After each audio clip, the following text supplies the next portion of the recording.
जो इसराइली बर्बरियत मुसलसल जारी है, गज़ा की पट्टी का बिलखुसूस मुहासरा है। न तेल, न पानी, न गज़ा, न अद्वियात। अब महसूर होकर रह गए ये 20 लाख से ज़ायद लोग। और अब ताज़ा ख़बर ये सुन लीजिए कि दमिश्क में और जो अलेपो 2 शहर हैं, वहाँ भी बमबारी की गई है फ़िज़ाई अड्डों के ऊपर, क्योंकि इत्तला ये थी कि शायद ईरानी वज़ीर ख़ारजा ट्रैवल कर रहे हैं। अमरीकी वज़ीर ख़ारजा का दौरा इसराइल इस वक्त ख़बरों में है। अमरीकी सदर हूँ, वज़ीर ख़ारजा हूँ, वो तो डट कर इसराइल के साथ खड़े हैं कि हम इसराइल का दिफा हमारी ज़िम्मेदारी है। लेकिन उन्हें फ़लस्तीनियों के ऊपर जो इस वक्त सूरत हाल दरपेश है उन्हें कोई उसका नोटिस वो नहीं ले रहे। ताज़ा इत्तलात जो फ़लस्तीनी वजारत सेहत जारी कर रही है, 1400 से ज़ायद फ़लस्तीनी शहीद हो चुके हैं और 6000 से ज़ायद ज़ख्मी हैं। इसके अलावा 1200 इसराइली इसमें मारे गए हैं और 300 ज़ख्मी हैं। सेनेटर मुशाहिद हुसैन सैयद साहब से हमने रब्ता करने की कोशिश की है, वो इस वक्त मुल्क से बाहर हैं। आप प्लीज़ उनको कंट्री कोड लगा के दोबारा डायल कीजिए, फिर वो मिल जाएंगे। उनका मैसेज मुझे आया है, मैं अपनी टीम से दरख्वास्त कर रहा हूँ। सर, एक और अहम बात जो मैं इस सिलसिले में अर्ज़ करना चाह रहा हूँ, जो इसराइली जारहियत और बर्बरियत है उस पर दुनिया भर से तो सदाएँ बुलंद हो रही हैं, तनकीद हो रही है।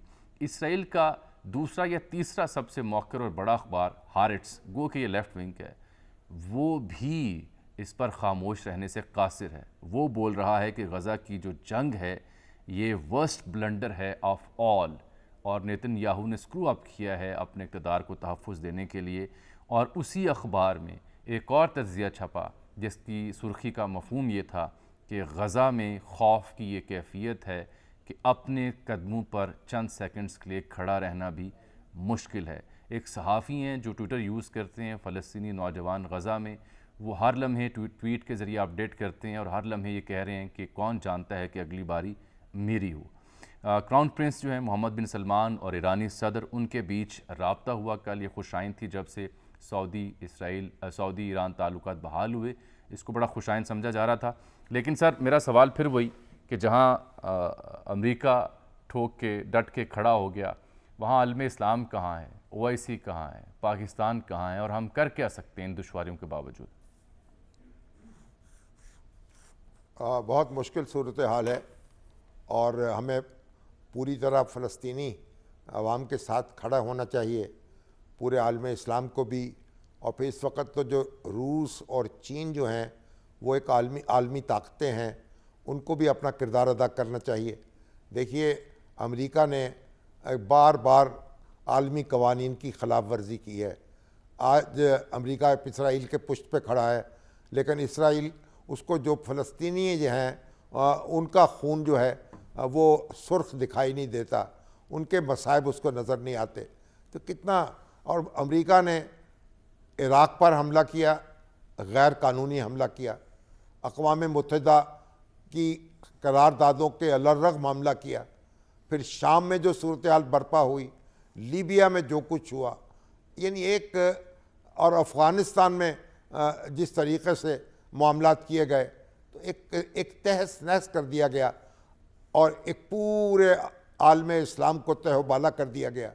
और आज अमेरिका को ये तौफ़ीक नहीं हुई कि वो कहे कि मैं इंसानियत के साथ खड़ा हूँ, वो कहे कि मैं जंग बंद कराना चाहता हूँ, वो कहे मैं ना इसराइल के साथ हूँ ना फ़लस्तीनियों के साथ हूँ, मैं इनके दरमियान खड़ा होकर सफ़ेद झंडा लहरा रहा हूँ। बदकिस्मती से उसकी आंखों पे पट्टी बंधी हुई है अमेरिकी सदर के, और वो इसराइल तो पुकार रहे हैं और फ़लस्तीनियों का खून उनको नज़र नहीं आ रहा। लेकिन बहरहाल अब ये जो भी सूरत हाल है, हमें इसका सामना करना है और हम इसके लिए दुआ कर सकते हैं।